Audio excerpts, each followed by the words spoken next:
மிகப்பெரிய கேள்வி, ஒரு $1 மில்லியன் கொஸ்டின். ஈர்க்கவே முடியல.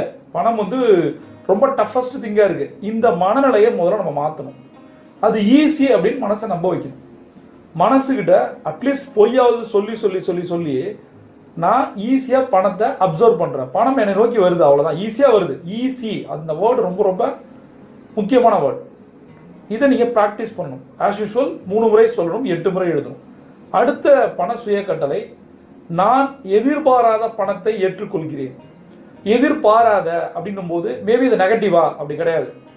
அன்எக்ஸ்பெக்டட். அதான் எனக்கு ஒரு பணம் வருதுன்னு எதிர்பார்க்கிறேன், அந்த பணம் வருது, ரொம்ப ரொம்ப சந்தோஷம், இந்த பிரபஞ்சத்திற்கு நன்றி. ஆனா நான் எதிர்பார்க்காத பணம் வருது, சம்பந்தமே ஒரு பணம் வருது, திடீர்னு ஒரு போனஸ் வருது, ஒரு டிவிடெண்ட் வருது, ஒரு இன்சென்டிவ் வருது, பணமே வராதுன்னு நினைச்சிட்டு இருந்த ஒருத்தர் கொடுத்த பணம் அதுல வருது. இந்த மாதிரி நிறைய ஆச்சரியங்கள் உங்கள் வாழ்க்கையில வரும், நடக்கும். அதற்கு நம்மளோட மனசை தயார்படுத்திக்கணும்.